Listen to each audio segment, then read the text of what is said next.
From the dawn of time, our ancestors have left us with the tales. Stories which speak of things that they have seen and lived alongside by, feared, respected, and even looked to some of them as godlike. Modern man refers to such things as spirits, extraterrestrials, demons, cryptids, creatures, and entities of all kinds, and so much more. These things and tales are now referred by most as myths and legends. But there are those of us that know what our ancestors spoke of was the truth. Those of us that have become obsessed in searching for answers and finding out the truth are here. We need the truth. This search brings us into the realm of the unexplained and unknown. It brings us on the trail. The search for living legends. Please join JR and I on the quest, and welcome to the search. All right, everybody, welcome to another edition of On the Trail in Search of Living Legends. This is going to be episode 8, I believe. Yes, 8. Anyway, just kidding. I knew what it was. Anyway, we are honored tonight to have Mr. Hootenhala with us from the New York State Bigfoot Society. Gary Hootenhala, how's it going, buddy? What's going on, my man? How are you? Good, man. And just wanted to thank you for having me on a couple weeks ago. I had a blast. Oh, dude, we're glad to have you. We want to have all you guys on. You know what I mean? It's all about chill people talking Bigfoot and having fun. That's what it's about, right? That's right. They'd all be game, trust me. And they're just, you know, we like to have a good time. You know, I could have went on for hours, dude. We had a good little conversation going. Oh, yeah. Man. I mean, when you're talking strange stuff all day long, it's like you just go on and on and on, and then start building off of the weirdness, and then it just doesn't stop, you know. Exactly. You know, to some people, especially when I got a case of wicked ADD going, man. And I tell you, it's even better. To some of us is natural. Yeah, right. That's the problem. It's too natural. It's too natural. Yeah, exactly. Too natural. Yeah. Right. All right. Well, hey, man, thanks for joining us. It's an honor, man. It really is. No, thank you guys for having me. We've all been looking forward to this episode. Secondly, joined as usual, by Mr. Well, tonight we're going to call him Junior. So we have Junior Spikes with us tonight. Junior, how's it going, man? Pretty good. Excited to get back on here with you guys. We rolled right through the Christmas season and had a good episode last week. Let's do another one this week. Absolutely, man. Absolutely. All right. Travis, I'm going to be honest with you. You're still upside down to me, but if Junior says you're okay, you're all right, man. How's it going, buddy? Good to have you back. Yeah, glad to be back. Been kind of busy last few weeks. I know, Work, man. Kids, holidays, yeah. Expensive. Yeah, very. God Almighty, I tell you what. I'm glad it's over with. Oh. Yep. But yeah, good to have you back, buddy. Good to have you back. And lastly, but certainly not least, we have Mr. Shawn Wilson, who is also upside down right now to me, but again, if Junior says he's good to go, he's good to go. Shawn, how's it going? Blood's rushing to my head, man. I'm upside down. I don't know what's going on. Bastard. Well, okay. Well, if that works, right. That's what works, right? Yeah, how you doing, man? I'm good. Good Christmas. My daughter turned 13 yesterday. Cool. Been busy, man. Did a little hunting this evening. Had a good weekend. Good, man. Good. Glad to hear it. It's cold as hell up here. Gary, how's it down on the other end of the Adirondacks? It's cold, but you know, I mean, that's what you expect this time of year. You know what I mean? Exactly. I mean, it's more of all that rain that came through. That was insane. Oh my God, flooding is today. Insane. It's we got it. We got a little bit of it yesterday, and it was hitting us today too. Yeah. Yeah. Weird weather, man. You know, like when we were kids, it seems like we got a lot more snow. It's funny. I was just talking about that at work today. Like people, because I guess we got another possible like huge snowstorm coming on New Year's, right? Yep. And we were talking. You know, it's funny. We're talking about. I'm like, yo, back in the day, like that was like every week. Like we leave with like 6, 7, 8 feet of snow by the end of the season. You know. Remember that blizzard night? That ice. We had that ice storm in '98 and that blizzard in '93. Yeah. I mean, you don't see stuff like that anymore. No, even hiking, hiking like the 46er and stuff, my girlfriend and I, we do that. And a couple of years ago, we hiked, was Mount Marcy in the middle. It was actually early in November, and there wasn't even that much snow. And then even toward the end of the season, there wasn't as much as there normally is. Because usually when you're hiking, you're way up in the trees. So some seasons are different than others. Yeah, absolutely. Adirondacks. Yeah, I forgot to tell you guys, he's a fellow Adirondacker. But yeah, Marcy got pretty cold last year, though, didn't it? At one point. Yeah, I mean they do get cold. I mean, I think it was like 2 years ago. Now, 2 years ago, they did have a huge snowpack because we were trying to do what we were doing the wolf jaws, and it was the snowpack was you're talking like 8, 9, 10 feet. Right. But then the next season, like you say, you don't have the same snowpack. Actually, last year we did Whiteface, and the snowpack on Whiteface we attempted it a couple years ago and we couldn't finish it because it was my snowshoe exploded halfway up, which was awful. God. Yeah, it was awful. And then but then when we did it last year with a group of people, the snowpack wasn't even as close to when we did it the season before. So I mean, the winters up here just aren't the same. They aren't the same as they used to be. No, man. I tell you what, summertime can ask for a more beautiful place. Oh my God, I agree. Totally agree. Yeah, it's just gorgeous, absolutely gorgeous. Now we're just fighting people now. all the people. It's like parking. Exactly. Parking's always the issue. Parking. Exactly, man. Exactly. Well, man, like I said before, it's great to have you on. You wanted to start out? How did you? I guess the first question I usually ask everyone is, how did you get into this crazy business that we're all in here, man? It's crazy. My story's a little bit different than a lot of people's. Is that I've been a paranormal researcher now for 26 years. So I study ghosts and those kind of things. I've been doing it forever. I own a paranormal business that's been going strong in the local area. We raise a lot of money for charities to keep these historic local places open because they're disappearing one by one. They are. So about, I would say 12 years ago, 12, 15 years ago, I wanted something different. And, monsters have always been, a thing for me. Watching the old school Monster Quest, things like that, growing up watching that stuff. And it's really funny because the Jersey Devil is my favorite cryptid. So it's not even, Bigfoot's not even my favorite cryptid, honestly. I'm just being honest. I research it and I live it now. But in the same sense, it was always the Jersey Devil. And, I was able to get down to the Pine Barrens a couple times just to have fun down there. And so then as I started studying the monsters a little bit more, I just wanted something different. You can only do ghosts for so long, in my opinion. For myself, I started getting bored of it because I've always done it. So then I was like, you know what? I'm going to start looking at monsters. So then I started looking into the Bigfoot phenomena in New York. I hooked up with a really well-known researcher in New York. We teamed up. He showed me the ropes. He's one of the top-notch guys. I won't say his name, but and we worked together for years. He showed me all the stuff. I was able to, I did national TV. I was on National Geographic Channel. I've done Discovery Channel, History Channel. I've done all the TV shows, and kind of got involved in that for a little bit. And then we kind of I parted ways because I was just kind of overdoing TV. Sure. And it just wasn't my thing anymore. It was kind of like I experienced it. I got the experience. I was able to travel the United States, meeting, people like Dr. Meldrum, meeting all these people, and some of the top line people that we know. But in the same sense, that's just not where my heart is. My heart is doing research. I'm a researcher. Right. So, this kind of was almost like more of a celebrity tour than it was actually doing work. So I decided, we broke ways because we have a difference of opinion. And now I've just been strong in the woods. I'm a boots on the ground guy. I'm in the woods nonstop.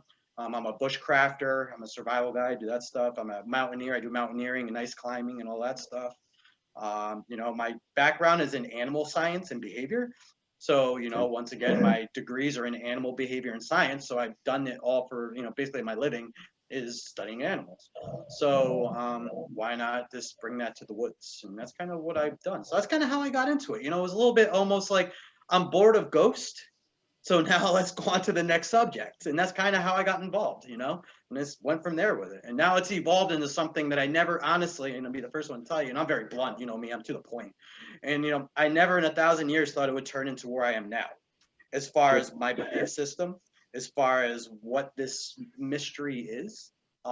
It's opened my eyes to a lot of different things to the point I'm like, all right, well, you know what? I did not expect this, honestly, going into it. Yeah, there's definitely, when you get into it, there's a lot of things you don't expect. No. That's for sure. You guys all know the same. You know what I mean? Like, So what is Absolutely. you know, we all Absolutely. have the weirdness stories, all the crazy stories. Like, I'm just like, Yeah. what is this? Like, what is this? Yeah. So what is We your talked. subject matter? The what? What is this theory on your subject matter? Well, honestly, I'm a flesh and blood guy. I stay on the flesh and blood side. Okay.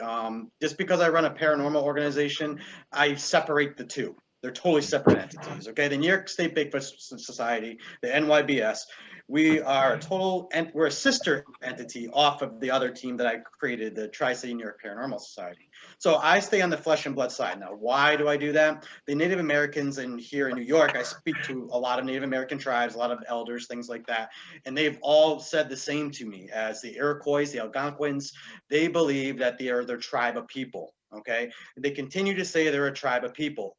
My encounter with a Bigfoot, which I have seen one, I had my own encounter. Once again, it look like a paranormal type thing. It was a flesh and blood thing standing in front of me. So with that being said, I stay on that side. But here's my disclaimer for it. I do look into the paranormal sides of the Bigfoot. Why? Because I believe as a fellow researcher, we need to always look at all aspects of the field itself. So even though I'm a flesh and blood guy, 100%, I still look at the weirdness factors because there's enough weird stuff that's happened to me in the woods, especially in 2020. And I don't know if it's because it's a fucked up year or whatever, part of my language.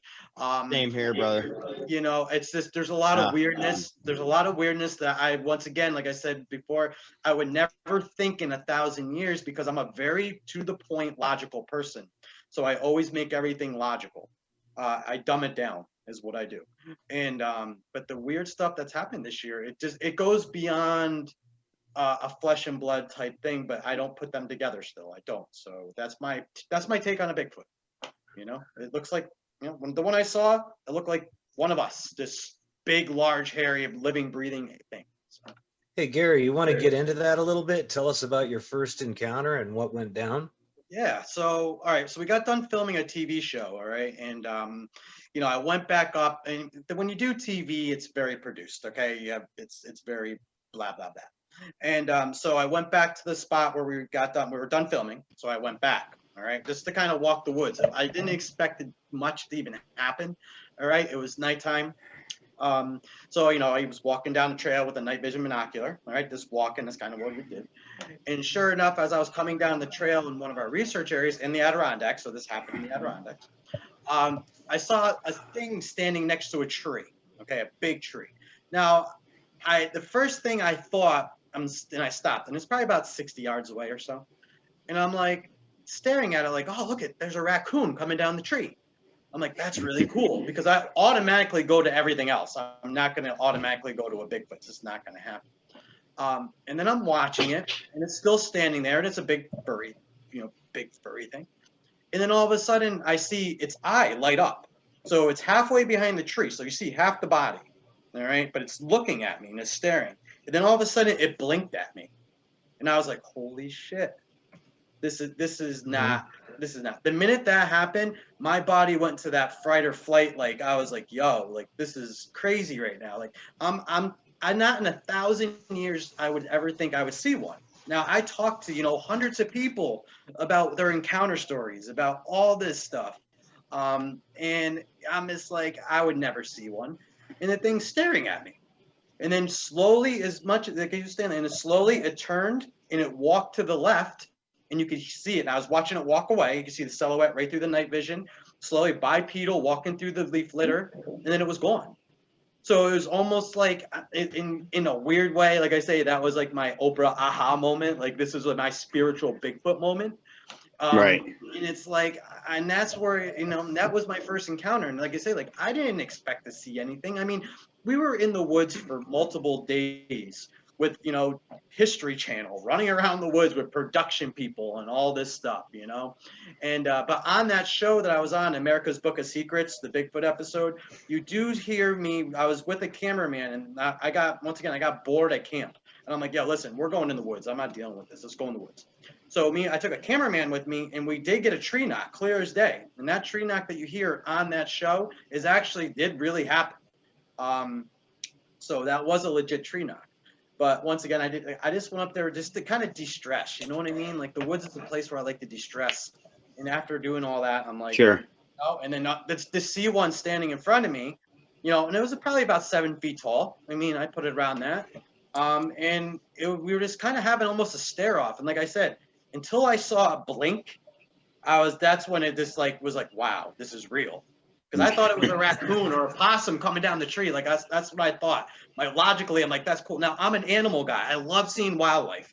So I was actually more jazzed to be like, oh my God, a raccoon's coming down the tree right now, or a porcupine or something really cool. I would never even think of Bigfoot. And sure enough, when it turned and walked and blinked at me, I'm like, holy, I got nothing. Like, awesome. But that's crazy. When I saw the one that I saw, I was looking at it through binoculars at about 30 yards, and when it blinked, that's when it became real. That's when I started shaking, and I fucking dropped it freaked me out. Yeah, and that's weird. It's exactly. That's exactly what happened to me. That, like I told you, like in my mind, I was trying to debunk this thing so bad. This is a raccoon. But the minute that thing blinked at me, that's when my body hit that flight or fright. I got goosebumps. My heart started pounding. I'm like, it's like you. I'm like, wow, this is real now. Like, this is like, because it's not what I even expected. And honestly, I know that I had that exact same thing happen to me. Exactly. That's crazy. Like, yeah, and then to watch it turn to the left and start walking through the woods, that's when I was like, yo, like, and then you can just hear the nice bipedal footsteps, you know, going through the leaf litter. But even though it was walking, it still was so silent. Like, you could hear it. Mm-hmm. For a creature as large as it is, you would think it would be like crushing through the woods like a bear or something like that. Honestly, we make more noise than they do. And then, you know, once I got back to my car and it was kind of done with the night, I'm like, all right, I'm done here, you know. Most people are like, why didn't you run after it? Why didn't you follow it? I'm like, dude, I'm not going to lie. I was like in shock. Like, I was like, my heart was racing. Like, I was like, you know, like Shawn said, like, until that thing blinked at me, I was totally cool. And then it blinked at me, and that fear of God put into me. Like, absolutely. So it made it more real, you know, and that's when. So that was my encounter story. So it's like, you know, it's very personal. You know what I mean? That's why I always say to people, because you try to tell these stories to people. And Shawn, I'm glad you brought this up, because we know how we feel when you experience it. No one can tell. You can tell this story 1,000 times, and I do. You know, and a lot of times you'll hear me say, when I was on Coast to Coast AM, I said I saw one, but I didn't see one, and I still say that because once again, because it was hiding behind a tree, it wasn't looking at me like I'm looking at you. You know, dead on. Yeah. Half hidden, and then turned and walked away. That's why you'll hear me say I saw one, but I didn't see one, because I want to see one dead on, like some people see them dead on. But I did see one, and that's my story. So it's like, you know, we can tell. Very cool. That feeling. What you wish for, Gary. It's a different. We talked about this the other night. It's a different kind of fear. It is. It's a different kind of shock. It's a very deep down primal fear. Yes. I mean, the closest thing to it is like a man pointing a gun in your face. Yeah, I can't even imagine. It's like an immediate, like, I'm in a spot that I don't want to be in right now. I hate to say it, but I've had a lot of guns pointed in my face, and it didn't scare me as much as this thing did. It was worse, right? Yeah. The Bigfoot, yeah. A lot worse. Yeah. I think it's like you say, like Travis said, it's that primal fear to know that once again, we're out of our element. Like, come on, even though we're all woods people, all right? We all walk around in the woods, you know, whatever. But at the end of the day, when we hit the woods, and even though for us, we're like, oh, we're like cool. It calms us down. It's our nature. It's our place to be. It's our spiritual place. But the minute that gets messed up by a creature, even though we're out there looking for it. And that's what's even more fucked up. We're out there looking for it. And we honestly, and a lot of times I really don't think we expect to see it. So then when we do see it, it's that primal instinct that like, yo, listen, like this thing could kill me at any point in time it wanted. Yeah. You know what I mean? Like someone like me, I can only speak for myself. I don't carry weapons in the woods. You know, I don't have a pistol. I don't have those things. I carry bear spray just for people. That's why I tell. If I don't be bear spray, I don't even use for bears because I've come across bears. They don't bother me. But if I come across a human in the woods, that scares me more. Yeah. Right. We talk about all that all the time. The reason we've all agreed the reason we carry the guns in the woods aren't so much for Sasquatch or the animals, it's for these other idiots running around. Yeah, it's the humans, you know what I mean? It's the humans, yeah. And it's like, so, you know, I mean, at the end of the day, someone's going to shoot me or shoot me, but, you know, you better go down, you know, but that's right. When you have that Bigfoot encounter in the woods, a lot of times, like I say, even though we're looking, I just feel like we're not, a lot of us, I mean, I know myself, I can speak for myself, that, you know, I'm not expecting to see one. I'm really not. Maybe a couple tracks.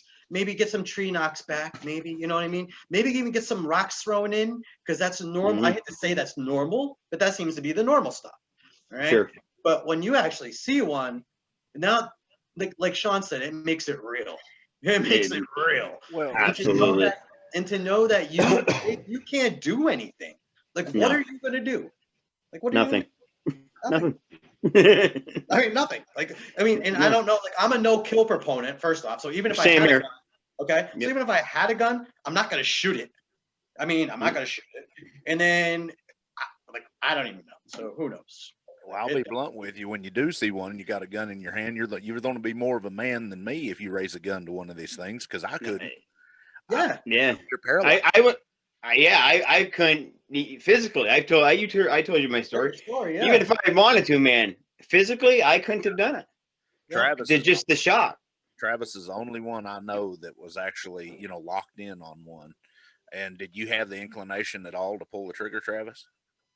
No, I didn't. The only reason I even pointed the gun at him is just because the light was attached to the gun. Oh, I got you. Yeah.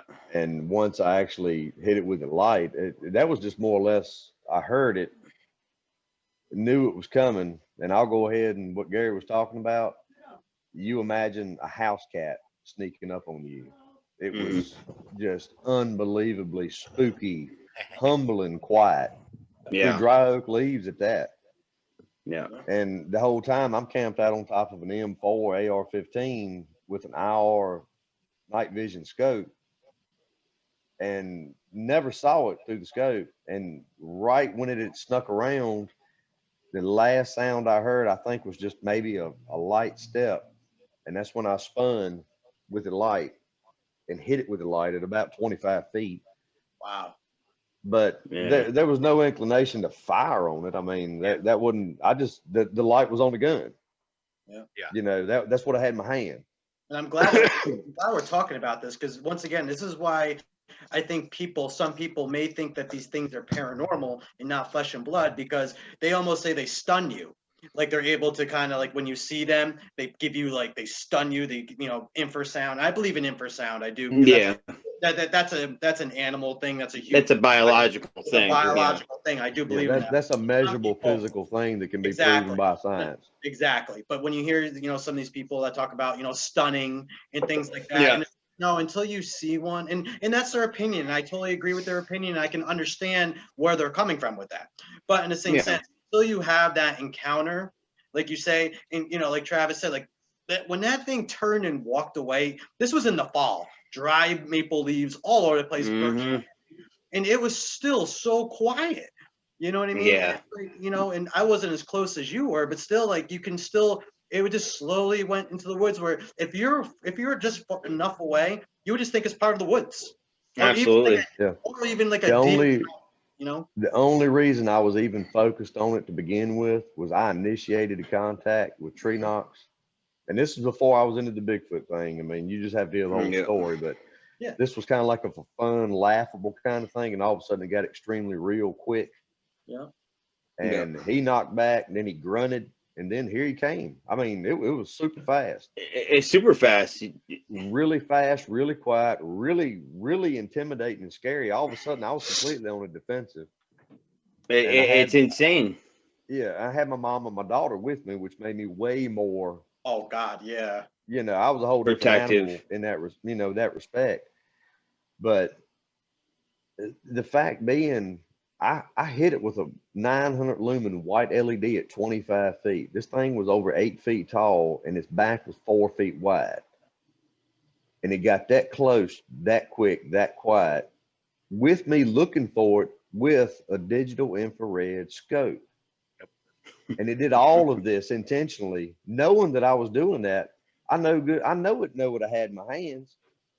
Sure. And its only reaction was just turn and run maybe 20 yards out into a grown-up field and stop. It didn't even run out of hearing. It just ran and stopped. It just got out of the light, and that was it. And then on the way back to the truck, which was about a quarter of a mile away, we were paced out, and he grunted at us again on the way back to the truck. So he wasn't afraid of me a bit. There was no anything about me intimidating him at all. He just did not want that white light in his face. That was it. Right.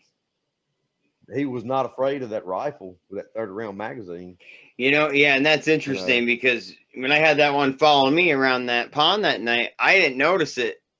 You noticed it, Travis. Remember? That's right. And you're like, Jeremiah, you better get the hell out of there because he's about 5 feet behind you. He just poked his head around a tree. I didn't hear him one time. The one eye. He looking at me twice around that tree. And that's when I messaged, on your live video and said, just keep talking. Keep talking. I think keep you're talking to to somebody. They won't understand who or where. Just keep talking like somebody else. Just keep talking. Yeah. So that's, I mean, they can get so close to you, man. And it's incredible. Yeah. It's just incredible. Shawn, what are your thoughts on this? What part of it? It's all all of it, brother. Hey, you're right. I don't know. This crazy world the crazy things we choose to talk about, I guess, in this field. Well, the part about it being real, I had seen footprints before this, and I'd been screamed at. I'd heard knocks. I never believed in Bigfoot until I saw the Bigfoot. So I wasn't out looking for it. I was hunting. And the part about when it blinked, well, when I saw it, I knew what I was looking at, and I was in shock. When I saw it blink, it snapped me out of the shock, and it put me into complete fear. I started my pick. I was in my truck looking at it through my windshield, and it was in a bush 30 yards in front of me to the northeast. The sun was going down, and I think the glare off of my windshield kept it from seeing me. It didn't know I was looking at it. So that's how I got away with staring at this guy. He couldn't see me through the glare. Anyway, I started my truck, and I was going to drive towards this thing and make it run. So I drove about 10 feet, and then I hit the brakes, and I just thought, shit, this thing could rip my door off, pull me out of the truck, and pull me limb from limb. All I had was a bow. I had a 9mm, but 9mm isn't going to do shit. And as far as weapons and killing one and all that, I wouldn't actively go out hunting one of these things, but I do carry a 10mm when I go bow hunting, just because if I piss one off or if I get charged, I want something that's gonna give me at least a small chance. And like we've always joked about this: save the last bullet for yourself. It's as opposed to. Yeah. But I also I carry shoot him in the kneecap, run. Right. I got an air horn too, flashlights. I try to do whatever I can first. If I got into an aggressive encounter, I don't want to. I wouldn't want to shoot one either, man. One. No. Not my goal in life. I just want these things to be, and I don't even care if we're the group or we need the world to know. The world needs to know about these things. Yes. Agreed. I mean, so more hunter. That's one thing about Steve Isdall, and I know he's kind of controversial and shit, but I agree with the guy a lot when it comes to why are they lying to us and why isn't this? I mean, the goal of all the researchers and people into this should be to expose the fraud and the bullshit. And why are they covering this up? You know, because if I would have gone out into the woods knowing that those things were out there, it wouldn't have screwed my head up so bad. But it really messed me up. Oh yeah. You know. Yeah. Well, I mean, when I went on Sasquatch Chronicles and I was talking to Wes, I hadn't slept. I don't even, if you listen to that show, I think you can tell I was just a wreck. You know? Yeah, you were a mess. Yeah, freaking wreck. But I mean, I've been in a position 3 times now that I could have actually fired on one. Yeah. And one of them actually fairly recently. It was initially through the FLIR, but you know, I had a head peeker over some tall grass. It was only about 80 yards away, and I mean, once again, I had an AR in my hands. Right. But I don't personally have any desire to. I mean, it you know, like what Shawn was saying, yeah. I mean, if it come down to it, I mean, I'm not going to just stand there, lay down, and let one come jumping out the bushes and, you know, dismember me or beat me to death. You know, but I have been in a position 3 different times that I did have a fully loaded M4 that was capable, and I'm talking close range, no problem hitting what I wanted to shoot at. But I have no desire to do that at all. Especially, you know, you got this crazy kill group that just want to kill one to prove it. I mean, you know what? If you've seen them, you've experienced them, you know they're there. You know, what are you proving? Unless you just want to get rich off of it. Yeah. So, I mean, I think that's half the motivation out there, you know. And we all of us here know, all 6 of us here, you know, or 5 of us, how many? Yeah, all 6 of us here know you are not going to get rich doing this. 5 of us here know, excuse me. No. You know, you're not going to get rich doing this shit. And that's true.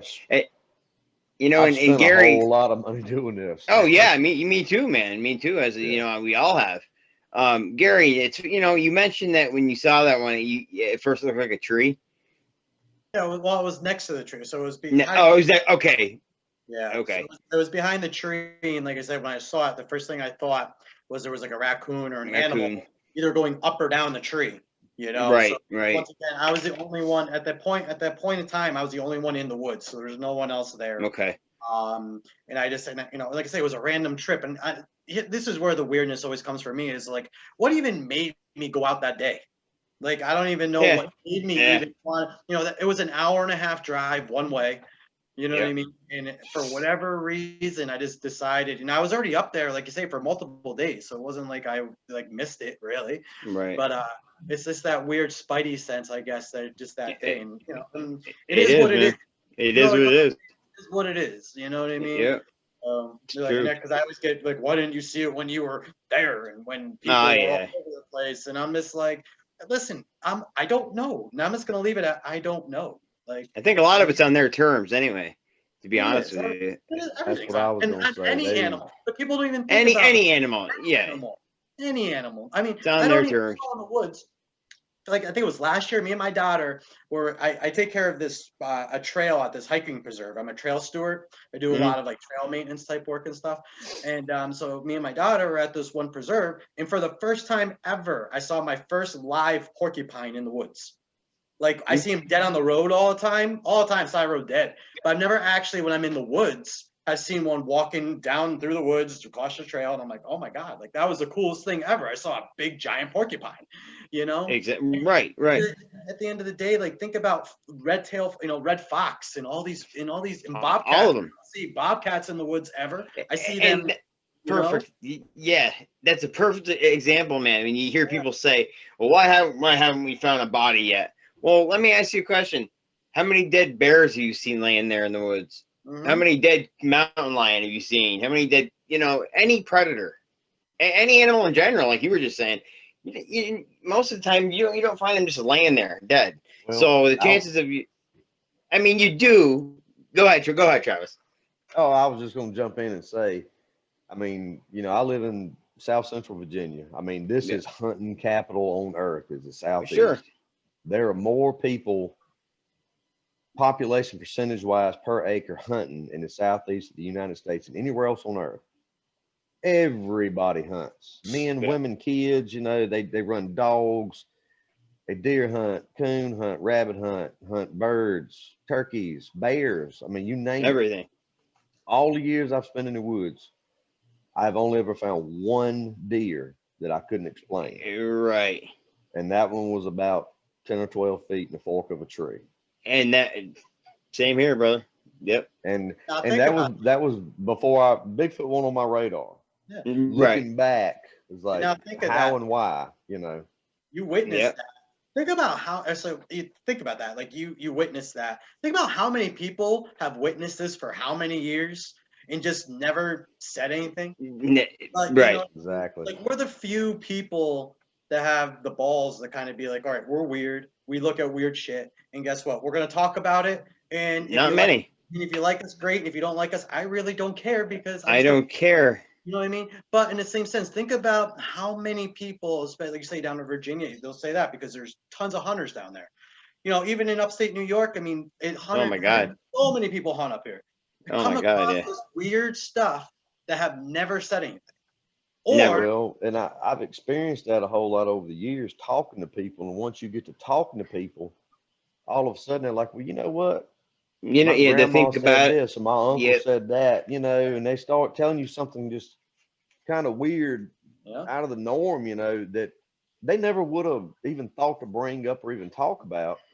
And the more you talk to them, all of a sudden it's like all these stories are coming out of the same area. Mm-hmm. And the similarities all start matching up. And these are people that don't know each other, that you just Right. happen to know this one or that one, or you know what I'm saying? I mean, and Absolutely. that's what's really opened my eyes up to how many people are really actually either seeing them or experiencing activities from them, byproducts from them. You know, I Mhm. mean, from livestock coming up gone, gardens being raided, Yeah. you know, They and play I it mean, off as and something else. yeah, and I'd be like, you know, I told you, Jeremiah, about my cousin a few years ago. Yeah. 26 Yeah. chickens come up missing in one night out of the chicken house. You The know, chicken and house I wasn't told broken into or damaged, but 26 chickens Yep. just disappeared one night. He said, yep, them coyotes. I said, you telling me coyotes opened the door and went in there and got 26 chickens and shut the door and closed it? He said, well, I don't know how they did it, but it had to Yeah. be coyotes. Yeah, and that's interesting All because right. that's Gary. One story I forgot to tell you when you interviewed me. Junior and I interviewed a guy last year. Shawn, I think you might have been with us as well. He's ex-law enforcement officer, and his chicken coop was designed the same way. You had to open it, you know, with a latch. You needed hands to open it. He found the same number of hens. There was 26 of them scattered throughout the field. And Gary, you're a junior. Mistake me if I'm wrong, but he said none of them had been eaten. Correct? Yeah, they was just killed and laying. And Just killed and laying there. not even no feathers ripped off. Yep. So that I mean, I know that's really probably insignificant, but just that number you mentioned, 26. I specifically remember him saying. Behavior. I mean, how a coyote or something is going to get in there and You can't. chickens or even a cat will. There's only Right. whatever There's this. gonna be feathers. You know, growing up on the farm, you know, grandma she kept around 50 to 60 laying hens. Right. If something got in there and got a chicken, first of all, it was one chicken per night. Right. And we would find the chicken somewhere nearby eating. Mm. And this would either be like a coon or a possum that had dug in, found its way in. It was obvious. Right. You're talking about something coming into a man-made structure without any damage. Yeah. That was opened, gone into, taking that many animals, Exactly. closed it back, Closed and you it did back. not find a trace. No feathers, no blood, Yep. no nothing. They were gone. Just Yep. gone. I mean, Yep. that's not something that's just you can easily explain away. That's why I always say with any evidence to do with these things, the circumstances surrounding it is just as much, if not more important than Oh, whatever yeah. little bit you find. Oh yeah. Because that's when It's you just- really have to. It's like a crime scene. You gotta break it down. I mean, Absolutely. so Absolutely. Gary, let me ask you a question if you don't mind answering. I know a lot of people don't like getting into it. What is your, well, let me start with this one first. Do you think there's more than one species of these things? I mean, logic is going to tell me yes. Right. That there would be species within the subspecies and within the species, right? Yep. I mean, look at dolphins. You know, there's all these different dolphins. Look at whales. Moose.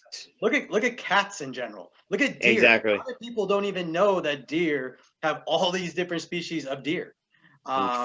Moose, 4 subspecies of moose. Everything. I mean, yeah, everything. Logically, and it's funny because I'm glad that you brought this up because I was seeing people post about this the other day, and people were like, "No, there's only one species." Well, then what's the Yeti? So you're telling me if hypothetically, I'm gonna use hypothetically, if the Yeti does exist and if Bigfoot does exist, that same exact creature? No, it's not happening. And the skunk ape. No way. It's not the same creature. Once again, it could be the same. It's off the same branch of the family, possibly. Sure. So no, logic tells me there'd be subspecies within the species. I mean, same here. The Mohawks live, a few miles from the reservation. They describe it. There's 2. They talk about just up here in my little area of the Adirondacks. They talk about 2 different subspecies, and they're clearly different from their freaking descriptions. You can, you just by listening to it, there are 2. I think there's a lot more species of these things within North America than we think. That's just my opinion. I agree, but I think a lot of it too would also be not even just the subspecies within, the amount of inbreeding that these things would have would be insane. I mean, this is just logic. Once again, animals inbreed. We know this. Sure. Bigfoots, to keep a sustaining population the way they're doing it, would still have to have inbreeding. So then you would still get into those genetic code and genetic disorders, like you were talking about on our show with the thumbs being looking and stuff. You have these, and being twisted and stuff like that. Yeah. So you may get into these different, genetic disorders, which we see in the animal field, in any animal field, and humans too. And I was just gonna say humans too. So then you would still, once again, that would still be a messed up part of the subspecies. Now you have a subspecies that has deformities because of inbreeding, which now you have these genetic disorders. So to say that there's only one species of anything, regardless if we can find it or not, pretty ignorant. Yeah. It's just you're not looking at the whole picture. Yeah. In my opinion. I'm with you. Let's be logical here. Yeah. No, I think we're all pretty with you on that one. That might explain why a lot of people say they see some of these guys that look like they have Down syndrome. Yes. Yes. And the more aggressive ones, Down syndrome, and then the weird tracks, 3 toes, stuff like that. 3-toed. Yep. Good point, Shawn. That's a perfect example. And a lot of them, when witnesses come up to me, a lot of them have, especially in New York. I only study the New York Bigfoot now because I have been to Kentucky, I've been to Virginia, I've been to Washington, I've been all over the place. I only study the New York Bigfoot, and what we find in New York is cleft palate of the jaw is a big one. A lot of these Bigfoots have cleft jaw of a palate.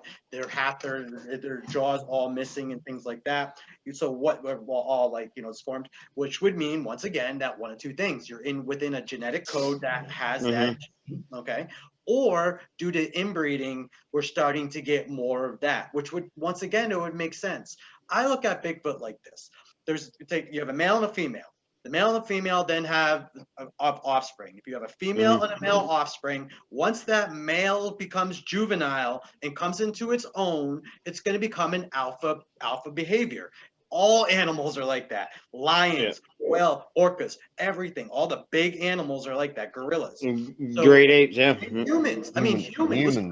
Humans are like that. That's my God. Teenagers, they start testing the waters on everything to become alpha. So in my opinion, what then happens is that the male juvenile starts going up against the big one, the father, because once again, they probably don't know they're animals still. They don't know those instincts. They want to take over the pack. Okay. Depending on that outcome, if once again, say the juvenile male won, then he would breed with the mother. Once again, to keep it going, to keep the populations going. Then that male would go up, or vice versa. The alpha male would win, keep the family together. That juvenile then goes off, but only goes off to like 20 miles, say like 10, 20 miles, and then starts his own population. Yeah. I personally believe that all these populations of Bigfoot that we're dealing with, they're off the same family branch because they're just scattered in the fact of a win and loss situation. Because once again, they're going to have to leave the family. They're going to have to leave the pack. They're going to have to leave to start their own little, clan, tribe, whatever you want to call it. Clan. Yeah, whatever. You know what I Yeah. mean? So it would make sense that the same Bigfoots that you're seeing about 10, 20 miles away from an area that's known for Bigfoot activity, it's probably off the same family of the original family. So say like Whitehall, New York, we'll just say, because everybody knows Whitehall. So the family of Bigfoots in Whitehall, then you go up to Vermont, go 20 miles north of Vermont. In my opinion, that 20 miles is still the same family that you're finding in Whitehall. I would think so too. I would or think you so. go down into Lake Champlain area, you go west to the Phoenicia Valley. You go to all these different places. It's the same family. Just that these Bigfoots would have to kind of it's the battle within the family. Now if it's females, logic would tell me that if they're producing females, that the father would still produce and mate with the females and all the females within the group. Because once again, it's all about survival. It's not about who it is. It's about survival. And we see this once again in a lot of the animal fields. Yeah, oh, absolutely. And that's kind of, that's just my opinion, because that's logically how wild animals in the woods would work. Because you're dealing with numbers, and because their numbers are so small, I believe that would make logical sense. So then, like you said, then you get into the genetic disforms, like the 3 toes on the foot, the cleft jaw of the palate and the mouth, the Down syndrome look, not the Down syndrome look. All the Down syndrome ones that I hear, their faces, they don't have fur on the face really. That's how these people. No, it's all. Yep. It's like ours. So maybe that's also a genetic code. That why do some have Could be. their faces are fully covered in fur, and then other ones they have no fur whatsoever. Could be. Yeah. So it's just these ideas that I try to make it logical. You know what I mean? And that to me, that's that's the long answer, I guess. Of the no, it's fair enough. Yeah. Definitely. What do you guys? My own opinion. I mean, I compare them to us. Yeah. As far as this is my own opinion. Yeah. The science does not exist yet. No. My own opinion from just what I've witnessed, seen, learned. I do believe there are some ancient hominid that has just prevailed throughout history because they're smart enough to stay away from us, basically. And that's the reason they survive, because anything that's not smart enough to get away from us usually doesn't survive. We kill everything we see. That's it. Yeah, we do. I mean, we're like the most destructive force on Earth. Each other. Disease, water, or an asteroid. It's us. Yeah. It's us. I totally agree with that. And I totally agree with that. Like me, I mean, yeah, I can grow facial hair. Wished I couldn't, be honest with you. I get tired of shaving, trimming it. I got a buddy at work.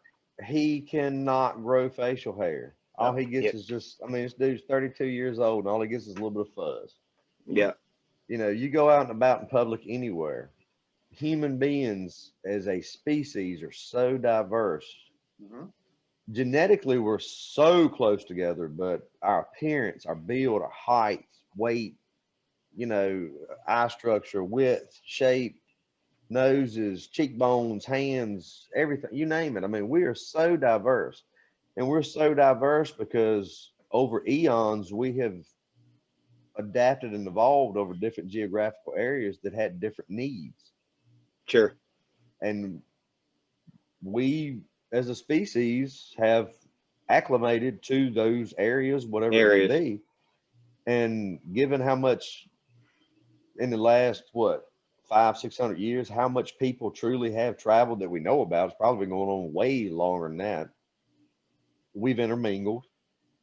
So let's assume that these creatures are an ancient hominid species, basically of people, and they've traveled who knows how far, whether it be needs, whatever it may be. To breed or find a new clan, or they got ousted for whatever reason, survival, you name it.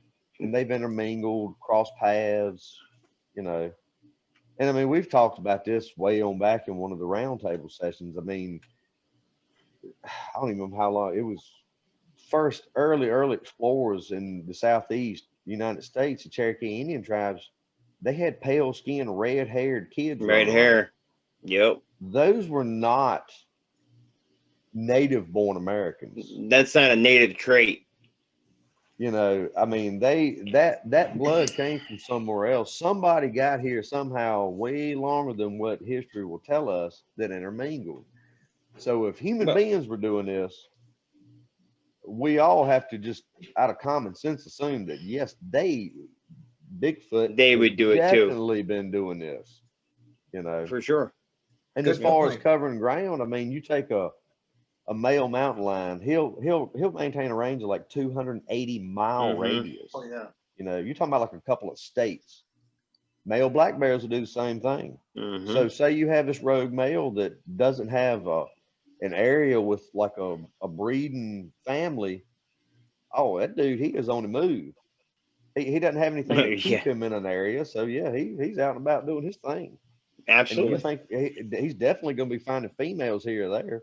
Yep. I mean, you know, he's a hot shot at the bar that's getting all the girls. That's what he does. He goes from bar to bar to bar to That's it. bar. And Perfect way to put it, man.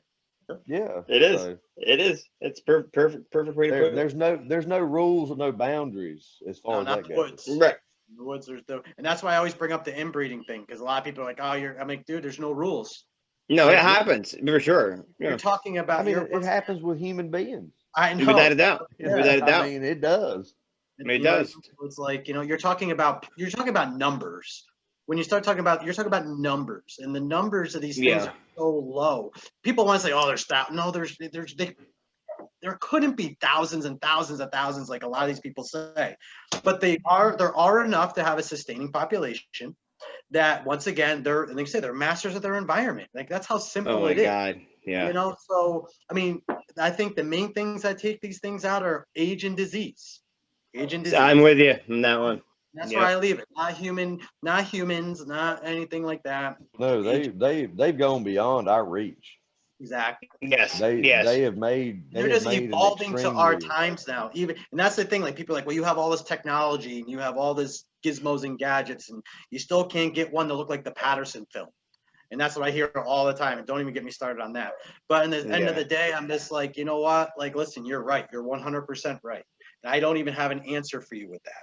But what I do know is one of two things. I still think the best way to even find one of these things is, like, you know, like Jeremiah and a lot of you guys probably have done, is you form some kind of relationship with them, whatever that relationship is on your property. Or if you're hunting, you end up just magically coming across one, because that's usually what happens. You're right. And then, you know what I mean? And then that's how you somehow form, either it's a good relationship or a bad relationship. Like Travis, Right. yours rugged you right out of the woods, you know, grunting at you as, you know, not doing anything, but getting you out. Jeremiah, yours you have like a whole plantation of them down there. So they just hang out. Hanging out, you know what I mean? Chilling. Yeah. And like the ones I was dealing with, I grew up in those woods. Yep. My experience has spanned 40 years. Yep. And it wasn't like it was something happening yesterday and next week. I mean, it was like something happened 25 years ago. Mm-hmm. Then Right. something happened 19 years ago. Right. Then a whole lot happened in a span of like 3 months. And then nothing Yeah. for years and years.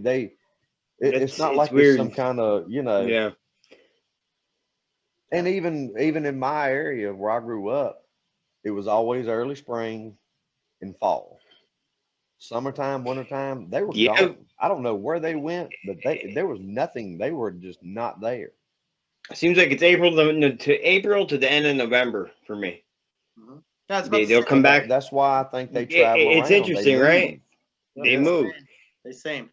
At the end of November, they disappear. For me, Yep. they re-arrive at March. But I went to another area not too far from where I go in the decks, probably about, I don't know, probably say like 15, 20 miles.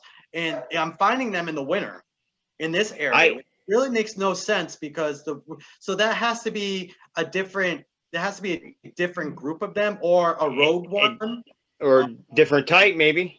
Correct. I mean, when we talk about the Whitehall area, and I will just talk about Yes. that, I hear people are like, "Oh, the best place to go find a Bigfoot is Whitehall," and I'm just like, "It's crap. It's not." No, it's not. I personally believe I've done 12 years of research in Whitehall area. I know that whole area like the back of my hand. I can tell you every little nook and cranny in that whole area. At the end of the day, it's a byway. It's what it is. I personally believe they go up into Vermont in the winter because Vermont is, if you cross the Vermont border, okay, for the outdoorsmen here, that it's all pines. And what when you go hunting in the winter, where do you hunt? You go in the pines because the snowfall in the pines is nothing like the hardwoods. All right. And so I personally believe that that's where they're hanging out in the wintertime is the pines. On the other side, when you start coming back into the Lake Champlain side of New York, again you start getting all the acorns and you start getting all this stuff and all that, and so they come right back in through. They come back. And then and that's why people are seeing them on Abear Road, marching along, going through the fields and things like that, because that's all the farm fields are free pickings. They already know that these squatches would know, generation after generation would know that where they can get the easy pickings. Candy store. That's it. So and why do they disappear in November? Well, once November ends, the corn is gone. The squashes are gone. It's all gone. A lot of this stuff is now gone, especially in New York. The apples are gone. Absolutely. All right. Absolutely. So because it's gone, then they go on to wherever their winter grounds are. I mean? I personally believe the winter grounds are in Vermont because and for the family that I watch, and that's why I believe the Whitehall group that you always hear about the Whitehall group. They migrate back and forth, back and forth, back and forth. And I don't want to say migrate because that's the wrong word, but they kind of they walk through. I've got another area near Plattsburgh, and this would make sense because how far is Plattsburgh from Vermont? Not very far, and that's one of the only areas that I get winter activity. Okay, yeah. So that does make sense, man. That makes. What I've found is whenever I find Bigfoot activity in New York in the winter, okay? Yes. I'm out in snowshoe and enjoying myself. Yes. I find most of the activity to be in the pines. Yeah. I mean, I can only tell you what I find, and it logically makes sense. When I find winter tracks, they're either along the stream bed still, okay? Because the streams are still open. All right. As far as the snowpack isn't as deep in the stream areas, and then you go into the pines, and boom, I find tracks in the pines. So I mean, it logically just makes sense to me. But once again, I could be wrong. I could be totally wrong. So I don't know. No, that makes sense to me for sure. I've been running into that here because actually this summer I got real lucky and found some really good prints. Just pure accident. Beautiful. Everything around here, all my hot spots have gone dark, and I think the reason being is the price of pine has went through the roof. So they are doing massive logging all amongst my whole stretch of land where I usually do find, prints, maybe hear one every once in a while, get a hit on the FLIR. And they have logged, thousands of acres of just pristine pine, which these were planted pines, but like what you're talking about, pine trees are just amazing cover for everything. Yeah. Oh my God. It's just perfect. Pine woods by nature, even at night in the wintertime, are just warmer than open hardwoods. Alone for that reason. Well, and then they've logged so much. Right. I guess they're gone for now. I don't know where they went, but they're gone. I've had nothing. No, and that's a great example. I'm glad. See, this is nice about comparing states, because here we are in New York, and we're having, once again, you just kind of are validating for us up here that once the pines disappeared, the squatches seem to kind of migrate out of there somewhere else. Absolutely. And we also need to remember the sap of pines are high in fat content, protein content. So they're constantly, and you can actually eat the bark of the tree. So the Native Americans used to chew on it all the time as gum and stuff like that for medicine. Let me throw something else at you too. In the painkiller, in the survival world, pine or conifers is a natural antifreeze. Yeah. Well, you can boil. One of the oldest tricks in the books in the survival. Of course, you'll know, Gary. One of the oldest tricks in the book is you can boil cedar needles, and it's one of the greatest antifreeze there is. There's an ongoing discussion with a lot of, I call the old squatchers down here in the southeast and southwest, is Bigfoot have a love-hate relationship with cedar. You'll find cedars broken over. You'll hear a lot of reports of them standing in cedar for 3 reasons: good overhead cover, good. You can literally, any cedar tree you come across, you can crawl up underneath and hide real easily. You can eat pine nuts. You're talking about the pine sap. Pine tar is also an it gets rid of bugs. You can wipe pine tar on you and it'll get rid of bugs. There's just a great deal about it. And down here, and like Travis was saying, down here, we have greater populations of Sasquatch in our valleys that's got usually hardwoods down in the valleys along the creeks, and then pines up the hills down in southeastern Oklahoma. Conifers is what we call. We don't call them conifers. Yeah. Yeah, I mean, even the pine needles. I mean, you could take the pine needles and make teas out of them and things like that. And I was just gonna say, you boil white pine needles. You can. There's actually, I probably shouldn't say this on the radio, but the Native Americans, have a something they do, or they take. You probably, I'm sure you know where I'm about to go with this.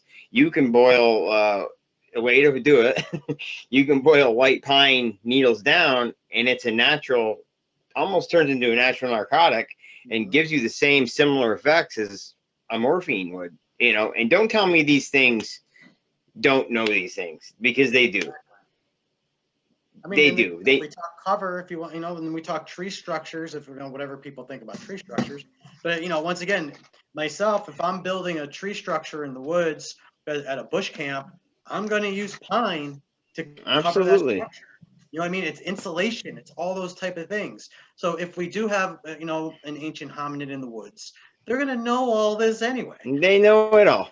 On top of, who knows what the Native Americans, and they watched each other, because I really believe that, they had that relationship. I do too. So they talk about it. Yeah. They talk about it. So if they do have those kind of relationships, then you know what, they would understand. But I just find that in the wintertime in New York, the pines are the hot spots. In the summertime, they may be the hot spots in the summertime, but the issue is finding tracks in the pines in the summer is hard. It's very hard. It's very hard. You know what I mean? Well, I will tell you all this: in Virginia in the summertime, the pines are absolutely loaded with ticks and chuggers. Oh, absolutely. Way more than the hardwoods are. They are loaded with them. I don't know why, but they love pine needles, pine trees. So that might play into that too. And the other thing, think about in the wintertime, all the leaves fall off of trees. If I want to hide out, I'm not going to be out in the oak woods. I'm going to be in the pines. Pines. Yeah. Even before even before the snow hits in New York, up here in New York, and Gary, you know what I'm going to say. You get the pine needles falling off the trees. They litter. I'm talking inches and inches of pine needles, and it's very rare to find a good track in that stuff. No, almost impossible. It is almost impossible. So hard. It is. The only thing I find, but once again, I mean, we're still talking about the pines, but you know what I do find in the pines? Deer scrapes all over the place. Absolutely. Once again, the deer are scraping up everything. If it's a buck marking its territory. Yep. They're looking for whatever nuts and the fruit, and the pine nuts or whatever they're getting underneath the pines. Or like you say, maybe the ticks, like you say, ticks and stuff. They're eating all sorts of stuff. But the pines, if you want to find the deer, you go to the pines. And once again, as we know, I'm a bow hunter, so we understand that. But then, what would bring a Bigfoot in? You have the deer in the pines. Once again, in the winter, where are the deer in the pines? So then now you got rabbit. You got everything. Rabbits, they love pine trees. In the wintertime, when it gets real cold here, the rabbits, they're going to be in the pines. I rabbit hunt. Yeah, there you go. So they will literally make beds against the stump of a pine tree, because pine trees stay warm all night. Yeah. They hold heat. I mean, I go out my FLIR on a 18-degree night, and you look at a pine tree and it's showing heat. Yeah. Sure. At 3 o'clock in the morning, it's always holding heat. It's holding more heat than hardwoods do. Yeah. Because the hardwoods, they basically hibernate. Yep. And the other thing, like you're talking about deer, is you can take like a a summertime hayfield that doesn't get cut. It grows up, chest high, grass, lespedesia, broom straw. Deer will walk all through that. Sure. The day you cut that field, you ain't gonna see a deer in that field in the daytime because they're in the wide open. There's no cover. Yeah. Yeah. That's the same thing here. You take, which is getting harder and harder to find, old growth hardwoods here because they're logging so Sure. much of it. But in the summertime, you can go in those woods and you can't see 30 yards just because there's so many leaves on the smaller trees, undergrowth, big trees. It's dark, it's shaded. But long about November or so, once you got a couple good frosts and all the leaves fall off, those woods are just wide open. Yeah. I mean, there's places you can see 200-300 yards line of sight through those woods, but I don't care what stand of pines you go in, whether they're natural pine woods, planted pines, and especially if you can find like some scrub pines that's crossed up with cedar, got some honeysuckle mixed in, good briars. You can't see, I don't care dead of winter, you're not going to be able to see more than 20 yards daytime Nope. because it's so much heavier, thicker cover. And also, like Gary was saying, it is hell finding footprints in that kind of cover on the ground. Terrible. Just because moss, all the pine needles that are piled up, it's Moss, soft. It's another like walking. pain in the ass. Yeah, I mean, it's like you're walking on a mattress. Yeah. Yeah. So, yeah, I I mean, mean, in a survival situation, they're the places to be, like you say, sleep, Yep. everything that's a place to be, Yep. in those kind of situations. But once again, the animals know that too, Yep. and, They sure do. so, I mean, but this is what I love about these kind of shows and these conversations. Cause Absolutely. it's just bouncing these ideas and theories, but they're so logical. I mean, it They makes are. sense. So like when people, when you start to argue points, it's like, well, listen, we just gave you like 5 different scenarios, Right. of like why this is logically the why this would be, it's awesome. Right. Right. Well, Absolutely. so that's like here. Me and Gary Jr. talked about it. Looking on Google Earth, like in my area, all the creek bottoms and river bottoms, and I think I'm gonna keep calling you Gary Jr. We had talked about, I think it was a law passed. Maybe I want to say maybe the Army Corps of Engineers, as far as logging goes. Yeah. You cannot The log, but hardwoods in the creeks. that's right. It was passed in 1947, the National Hardwood Act, Corps of Engineers. That's it. You can't in any state. It's a federal law. You can't harvest the hardwoods in any major waterway. And that being said, so you take any creek, river, and this area, I'm in the foothills of Virginia, the Blue Ridge. There are creeks, river bottoms, I mean galore. This is a spider web of them everywhere. All of them have at least about 100-yard boundary each way from the waterway of hardwoods, poplars, cedars, pines, you name it. I mean, summertime, you might as well be in Vietnam. That's what it looks like. So there's your highways. I can on foot go anywhere I want to go as long as I don't mind walking out of the way. Pretty much anywhere I want to go and never have to come out of pretty good cover any time of the year. Because even in the wintertime, those creek bottoms, even with all the leaves gone, there's so many smaller trees and undergrowth. And you can walk through them fine, you can navigate through, but you cannot see more than 30 or 40 yards line of sight. Right. So that cover is always there. And if they need to get from here to there or wherever they want to go, just follow the creeks. Oh, yeah.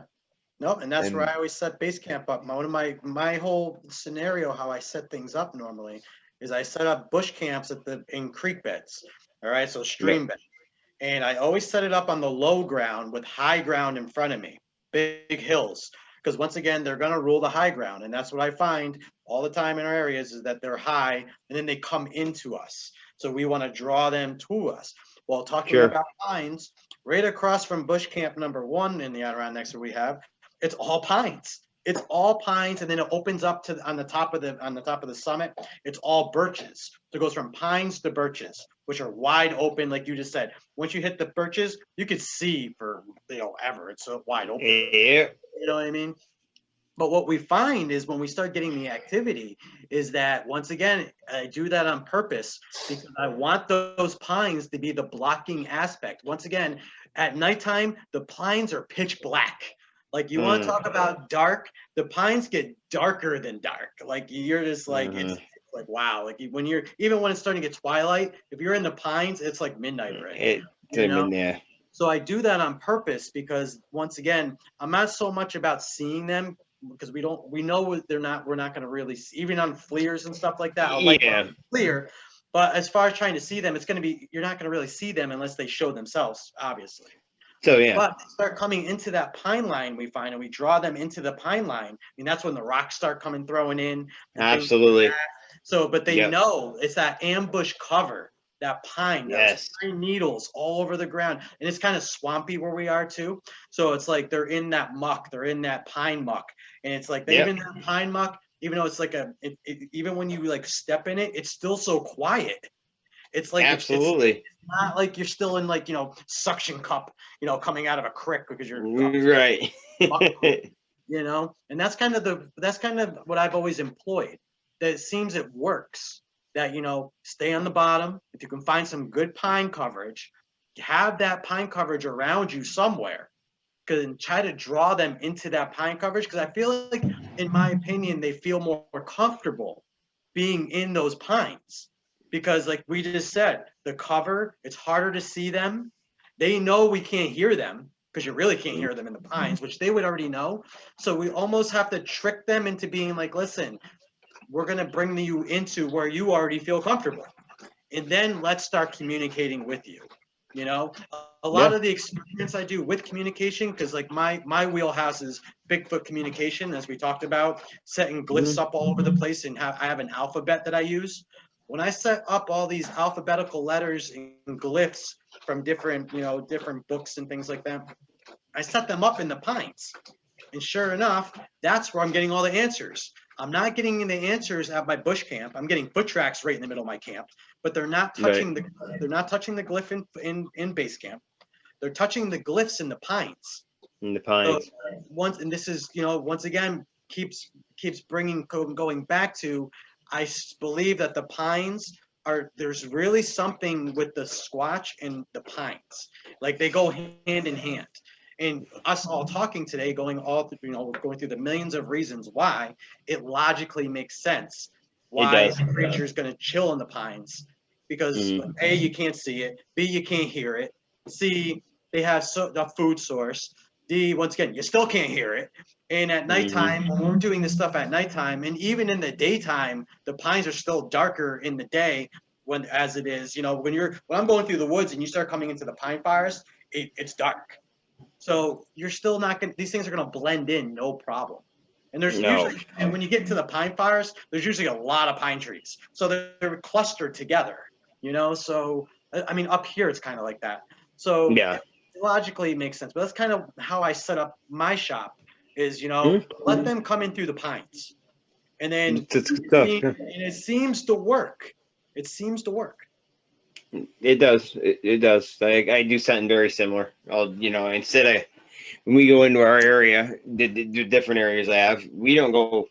When we set up camp, we set up, and I don't go out and hike around and and look for them. I'll set the bonfire, sit back, and just wait. And most of the time, man, they're gonna come in and check you out, especially when you said they feel safe doing it.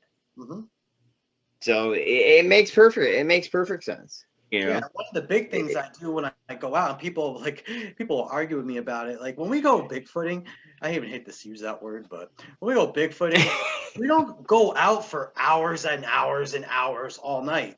Right. Within the first hour if something's going to happen or not. I agree. Unless you stumble upon one when you're kind of in the woods, or one kind of stumbles. But when you're sitting there knocking trees, or we use rocks, and doing all of these calls, doing whatever we do, and we don't even do calls anymore. I just sit there and we talk like we're normal people in the woods. Yes. We talk and just wait for them to come to us. That's enough chatter. That's enough to draw the attention. Yeah. And bringing up chatter. It's funny that over the summer, in the pines, once again across from us. It got dark, so it was like around like 7ish, and toward the end of summer.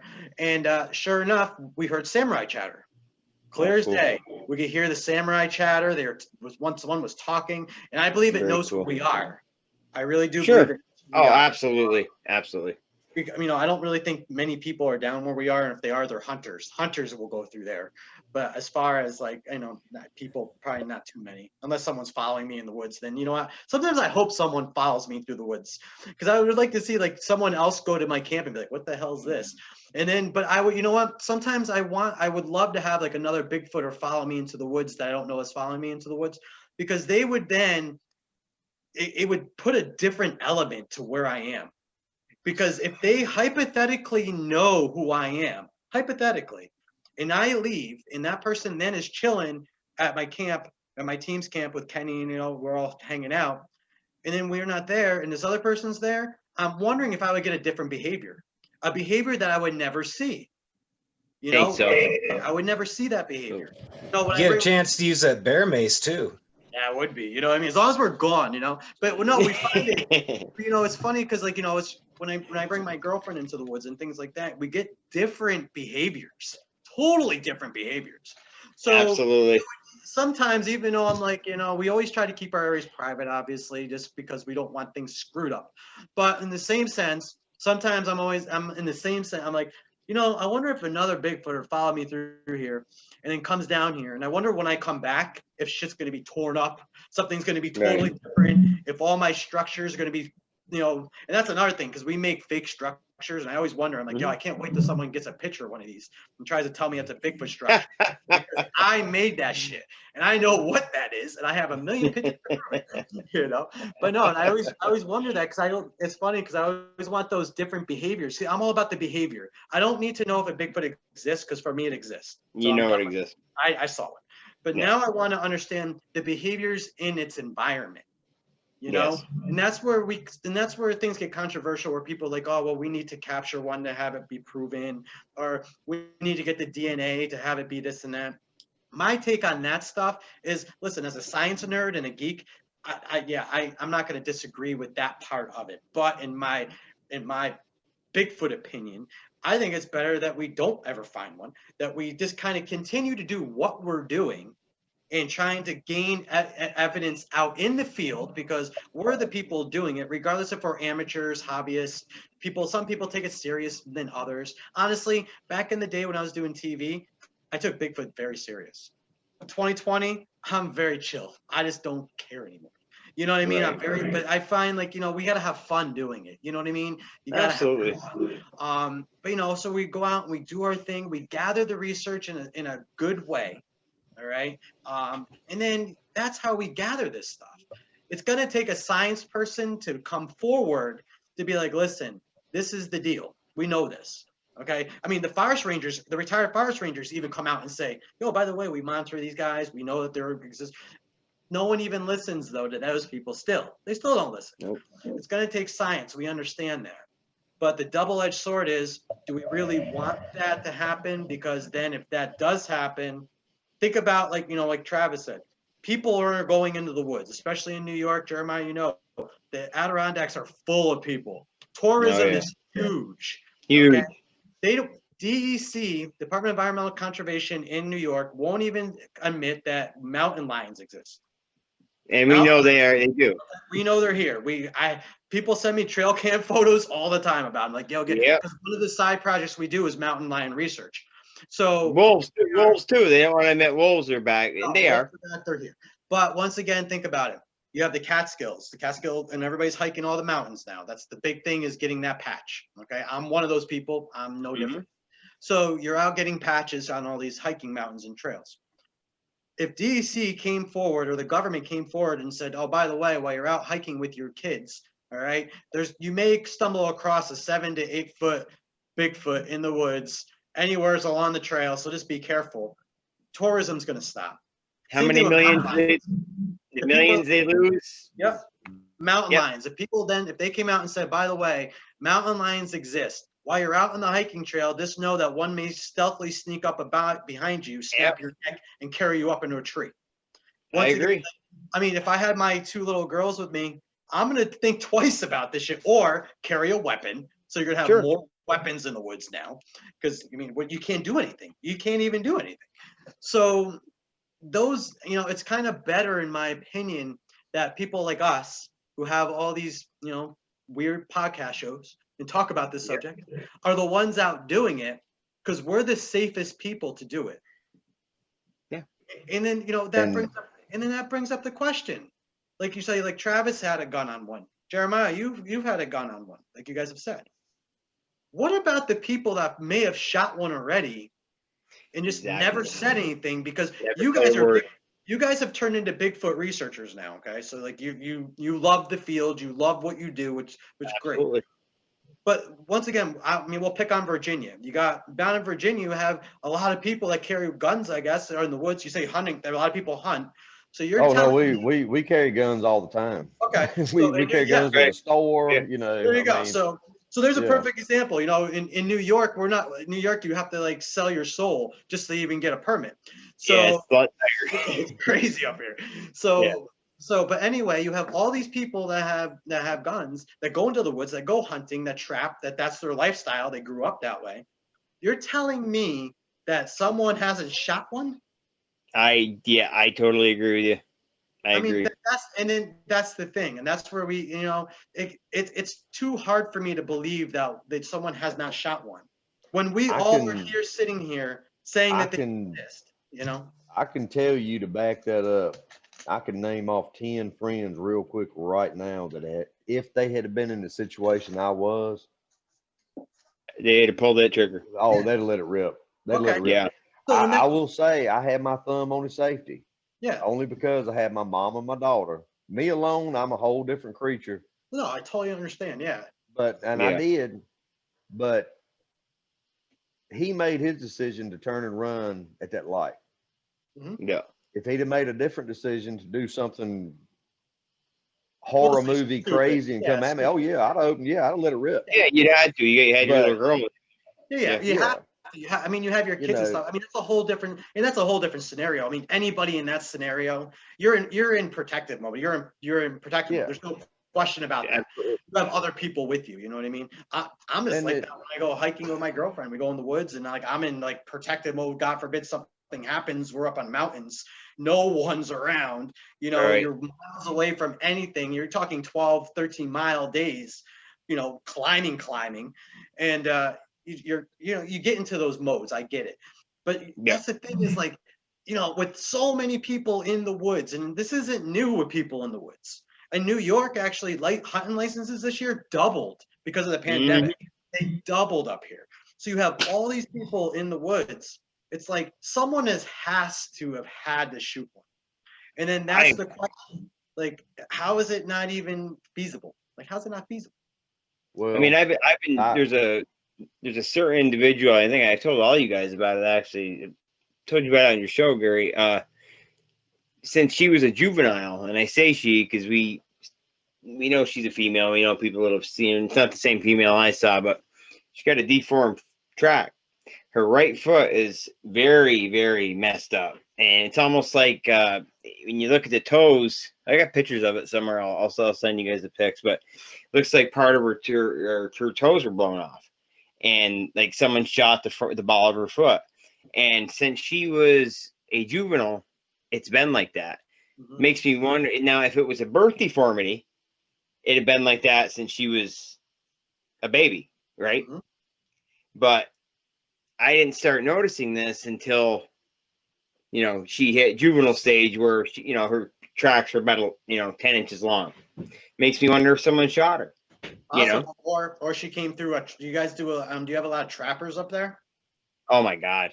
Yeah. So I mean, it could also be a trap. Yes. A trap, yes. Like they're walking along, and then boom, when she was young, when she was very young, and boom, hit a trap, and then one or the other. Yep, that's what I think. I mean, it was one or the other.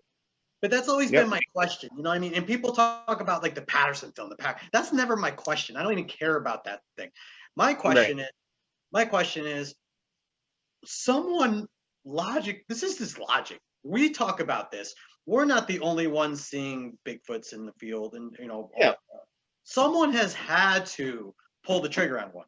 And, you know, regardless, I'm going to say I'm a no-kill person, so I would never do it anyway. But still, someone's had to. It doesn't make any sense. I'm gonna throw I've a heard- different I've heard- angle on this, just real quick. Yeah. So my area where this happened, this is not public land. This is private, Okay. and it's very not accessible. It's only by foot. Okay. You can drive in so far, but I mean, after that, I mean, you're talking on foot, literally crossing creeks, jumping fences. It's just not, you know, there's no hiking trails or there, Yeah. I mean, this is just pure remote, huge tracts of land. This one farm, the one original farm is 5,600 acres. Wow. The adjoining farms, once you total them all, I'm on off the top of my head, say around 12,000 acres. The only thing cutting us apart is just a unmarked paved road that's bordered by cow pastures. Population, there's about 9 people living on all of that. So the area I'm talking about, even then, I'm right here, it's Pennsylvania County, Virginia. I'm 20 minutes from the North Carolina line. It's that remote here. Now, my experience where I was at is this all happened over a long period of years from my childhood. I was one of about maybe 5 or 6 people that ever actually went into that land because it was just that hard to get to. Mhm. Even the guys, I mean, they run dogs, they hunt deer down there with hounds. You know, them guys, they'd never get more than 10 feet from their truck. They pull off a road and they stand beside the truck. So they're in an area that's very hard to access. And I started going up in there a lot, hunting wise, when I was a young teenager. And that's when I had my first weird experience. And this is way before Bigfoot was really on my radar, and I really believe what it was. Mhm. And I think that just over so many years of interacting with them, that's the reason that particular evening, that ain't the first one I saw. That's the only one I've ever seen that I actually put a light on. I think the reason being was at that point, this particular group, or over how many there were, because even that evening, there was more than one, because my first set of tree knocks, that's the first time I ever did tree knocks in my life. I got a response way far off. The next one was up close. So I know it was at least 2. But my whole theory behind this is the fact that they know who I am. And that's why he felt comfortable enough to creep up on me. He never did anything aggressive. There was nothing negative about the experience other than the fact it was just creepy in itself, you know. But I think he trusted me enough to know that I'm not trigger happy or spooky, and I'm not going to shoot the woods up and, you know, do what a lot of people would have done. I had enough experiences in those woods, and I'm just, as an individual, my personality, I am level-headed. I'm not trigger happy a bit. I don't just shoot. I mean, safety. I've been just drilled to death on safety by my daddy and just the industry I work in. You know, I think that individual was curious enough that he felt comfortable enough to get that close, even knowing what I had in my hands. Because I wasn't doing anything threatening. I wasn't, you know, acting foolish. I was very calm. And I've had experiences with him before that I did have a firearm. But I've never been threatening. So what I'm getting at is, as far as, you know, people, and I don't doubt somebody shot one, probably several times, that never been heard about or told about. But I think that as far as that group goes in those woods, the only reason they ever got close as they did and interacted with me was the fact of how I brought myself into the woods, how I conducted myself, not even intentionally. It's just me, my whole family. I mean, we're all the same. We're pretty laid back, calm. We think things through. We don't just react, you know, over nothing.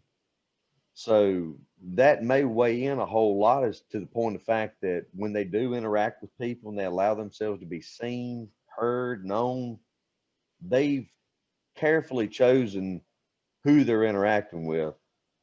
and weighed the threat level to the point that they're not worried about being harmed themselves. If that makes sense. I mean, That you makes kind of get perfect, what I'm saying. makes perfect That sense. no, they're not just going to run up to somebody. Well, who's this guy in the woods? I'm going to run up and throw a rock at him.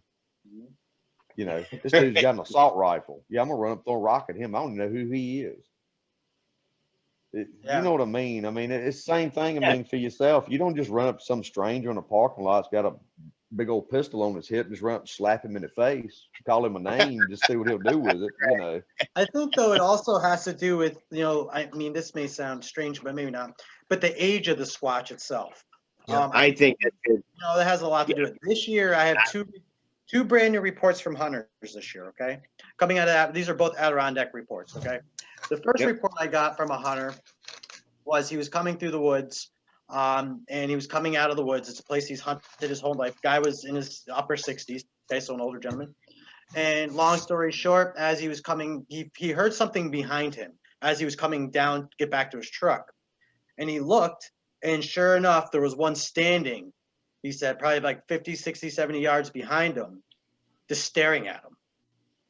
And the guy, once again, he doesn't believe in any of this stuff. You're talking old school Adirondack men, like Oh yeah, woodsmen, like the dude's a woodsman. Woodsman. And he starts walking through so he just kind of sat there. He had his gun, and he just started walking. He's like heading to his car. He was petrified. Guy said he was petrified. Well, meanwhile, while he's walking to the car, the thing starts chucking rocks at him. So it started getting more aggressive, and he even said, like, and finally it marched him out of the woods. Kind of almost, I don't know if it's like what Travis said, how it was grunting and kind of getting you as you were going out the woods. It was still following you and still letting you know, though, it was there. This thing continued to chuck rocks at it till he got to his truck almost. And then he said it let out this scream that went right into his soul. The guy was like, he was telling me, and the guy was nervous telling me. And you're talking about, he goes, I've hunted my whole life since I've been a little kid. I've lived in these woods. I mean, Jeremiah, I mean, it's one of those situations. Absolutely. But once again, I'm thinking, but this Squatch was being kind of aggressive. You know what I mean? With him, like and he said a couple of the rocks, like if he didn't like walk like on, I guess when he walked, he doesn't really walk straight because he's an older guy. He said it would have hit him in the head. Like literally, he lucked out, he said, because he waddles kind of when he walks. That's what he was explaining to me. And then I had another guy that was a hunter. This is coming out of the Sagandaga Lake area, Northville. And same, very similar. A guy hunted the woods his whole life. And sure enough, same thing. Walking, he came across a Squatch staring at him. Guy couldn't believe what he was seeing. He didn't even want to tell me. When he was telling me, he goes, the only reason I'm telling me because my wife won't get off my ass about not telling somebody. That's what he said. He goes, my wife is more interested in this than I am. I don't want to say anything about this. I think going on, I'm an old man, blah, blah. I'm like, all right, dude, well, I don't know what to tell you. Don't tell me that. You know what I mean? But anyway, same exact thing. He's like, I'm walking. This thing looked like a human. He goes, I've never seen a hairy human, but it was a person. He's like, and I've been in these woods my whole life. Once again, same thing. Things started chucking rocks at him. And he slowly, as he was coming out of the woods, and same behavior. But this one didn't scream. But he said it got kind of aggressive. It started thudding the ground. He said, he goes, when he was walking, he would stop. And then when he would stop, the thing started slamming the ground, like thudding it really high. So he sounded like, he said, and it felt like a small earthquake. He said, I'm not even exaggerating, like the vibration, you could feel it. And I guess the woods he was in are more flat. So it was like flat lands, not so much like, hills, mountains. And, but I mean, and I would think that it depends on the age of the Squatch. You have younger territorial type, trying to be territorial, maybe, things like that. But, and I didn't ask either one of them why they didn't like shoot him. We didn't even talk about that. But those are two old school Adirondack hunters that had those, like, and I would consider that like almost, when I hear those encounters, like I've had rocks thrown at me. I've had similar encounters where I was going into the woods and I've had rocks come whizzing at me and I didn't even know anything was in front of me, obviously. And then I kind of stopped, and as I'm stopping, I got the rocks coming by. So I turned around and walked back. You know what I mean? Like I look at that as, don't. It's a warning. Yeah. But I still look at that as aggressive behavior because sometimes I always think like, what would we do if we continued that behavior? Like there's another hunter back in the 70s who was a part of my team for a short period of time before his wife said, no, you're not doing this anymore. But when he was younger, he was a bow hunter once again. He saw a male that he said was 9 feet tall. Now this guy has very high security clearance, so I know he's not bullshitting me. Okay, 9 feet tall, standing on the ledge, throwing boulders at him. Huge boulders come flying off. Like it's almost like you see how people do these drawings, and they always have like the squatch of the ape. And he says that's what it was, and the thing was screaming at the top of its lungs. That's aggressive behavior. Yeah. For sure. And then as he came out of the woods, the thing started crawling. He said, from what he said, as he turned to look, because he started booking out of the woods, it was crawling down the cliff. Now this is a rock cliff. It was crawling, he said, down the cliff. But we hear these stories, you know what I mean? We do. So it's like, that would be, I put that as the adult alpha male. But I would really depend, I think, on the age of what one's going to do. For sure. That's just, once again, that's just an opinion. And I think the the behavior of the group is the tone is set by the alpha as well. Oh, yeah. You get an aggressive group, you get an aggressive alpha. The alpha sets the tone for the whole group. That's just my opinion. No, it makes sense, and then it comes right back full circle. So here we go, full circle. Absolutely. You talk about the inbreeding with possible aggressive behavior. You talk about the juvenile coming into its own, trying to take over the pack. And if you have a super alpha male, that ain't happening. So it all comes full circle because once again, we're talking behavior, and that's what's great is talking behavior. So talking behavior on the show. I hope people watching it, you learn that we just gave you Bigfoot behavior 101 from a very logical standpoint through different places in the United States. How awesome is that? Like and obviously it's all theory. Yeah. It's all theory, but listen, all of us here are logical people. That's where we leave it.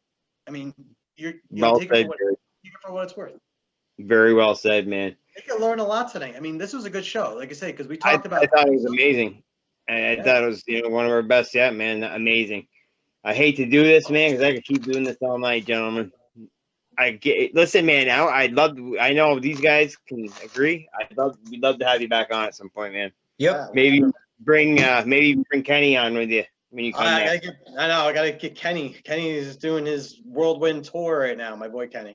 Yeah, a good guy, man. Hell of a guy. I love Kenny. Kenny it's great. Kenny comes. He's my brother from another mother. We come from. You want to talk about two different people? Me and Kenny couldn't be more different people.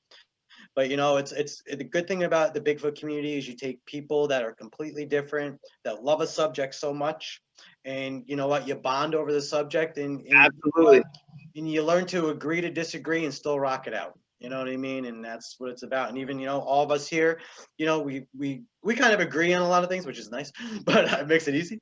But no, it's like that's what's great about the field. And if I can, I always close with, what the main thing is, just love each other, and then that's it. Like there's no hate, no reason to hate, no reason for all that stuff. At the end of the day, it's not worth it. It's definitely not worth it. None of us get paid to do this. We do it because we have the passion to be in the woods, and as woods people, and not even Bigfoot people. As woods people, we're in a great community. The woods people are a great community. So and that's where I leave it.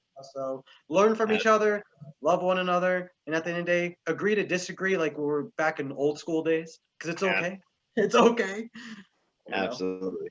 That's great stuff, Gary. We appreciate it, man. Awesome. We really appreciate it. Thank you. Any last thoughts? Yeah, I did. It was just, this is phenomenal. It's a great show. Any thoughts from you guys up there? You got upside down too at the end, and well, no, I agree with the adolescent. You're talking about the juveniles. In the last couple of years, it seems that we've got more reports about juveniles coming out and being a lot more aggressive. And the one I saw was definitely a juvenile. It wasn't much bigger than me. So yeah, that makes total sense. It actually reminds me of when my kid squared up with me in the lawn. He thought he was going to take down Dad, and Nah. Didn't happen, did it? It makes perfect sense. And honestly, I mean, I think a lot of the behaviors, I'll close with this, a lot of the behaviors that we get when we're out in the field are from the juveniles. The alpha males you're going to stumble across one, or Yeah. he's going to show itself. That's it. I mean, it's kind of like, Absolutely. it's like when bucks in the woods. You don't always see the bucks all the time. You see the does Right. all over the woods. You know what I mean? Yeah. A lot of the behaviors, I believe, are juvenile. The females don't really bother with anybody either. No. So I feel like it's all the crazy behaviors when you get the screaming and the tree shaking and all that stuff and the rocks coming in. Maybe not, and tree knocks, I believe, are between, once again, multiple of them. But I believe it's the juvenile behavior that we get. I mean, it's always Juvenile, extreme. like adolescent, he goes they like don't- a 20-year-old guy, That's just it. No F's And given. I- Like, listen, I'm gonna do this, and if you don't like it, I just don't care. I'm gonna I don't continue. care. I don't No, care. Exactly. I agree with that, but I do also believe that when they choose to do that, your demeanor and how you react sets the tone for the whole encounter. 100%. Sure. Yep. If you stay calm and just hold your ground and let them kind of get their aggression out, and then all of a sudden they kind of step back and they're like, well, they're not running away. Yeah. They're not afraid of me. 100%. Why is this guy just gonna stand here and just watch me and listen to me and not tuck his tail and run away? Because then all of a sudden their whole dynamic of what they were trying to do just fell apart. So now they're super curious, like, well, why is this tiny little man, because we're tiny to them, period, why is he going to stand here and just be curious about what I'm doing?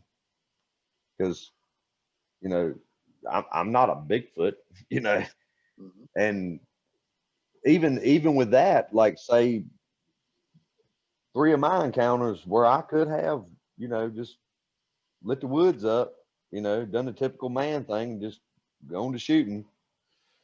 Why didn't I do that? So I think that for them makes you more interesting, to where they probably may not necessarily interact with you anymore, but they'll still come around and give you the opportunity to hopefully gather something from them. Well, even put a twist on that. A quick twist is that if you stand your ground, right, over and over and over, or if they see people, you say you raise your gun at the same one over, does that then become a learned behavior that they will no longer do those things, because now they know that when they see, not even just us, like anybody in general, things become learned behaviors, being like, well, this didn't work. This isn't working. This isn't working. So then when another person comes up in the woods, this behavior is not even going to happen now, because it's become a learned behavior that, listen, this person's been coming in the woods and this is not working. So, I mean, you can go on and on with the theories, but it would make sense once again, because everything on the planet we're all creatures of behavior. So it's like everything becomes second behavior. When things no longer work, even as humans, we then have to change up whatever we're doing, or we just ignore it. So a lot of times, like, they could be there, but because we ignore it for so long, they're just like, well, what am I going to do, because you're not doing anything. Right. You know what I mean? And that may lead into when they start getting like trifling. Could be. Little weird things where they sneak in and mess with your stuff, and when they start communicating with you more and start, like, paying attention to what you're doing, unlike what they're doing. Being like, oh, what are they doing now? Because that may be when you become something more interesting to interact with. As opposed to, like, I just want you gone. Like, well, no, wait a minute. You're not afraid of me. Yeah. So why are you just become like a more intriguing thing.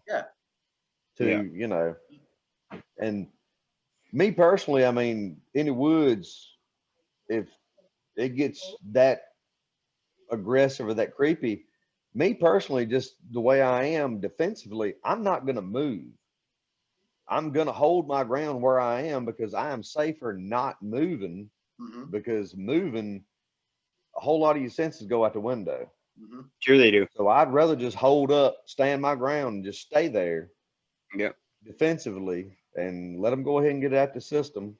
And, that's just that's with anything. I mean, I don't care if it's a bear or some Bigfoot, crazy whatever. meth head, Bigfoot, or whatever it may be. You know, I mean, I'm just gonna stand my ground because I know I'm safe Absolutely. in my spot. You know, Correct. No, and that's best case scenario, honestly, because you can say like your body's ready to go at any point in time. You can make the move.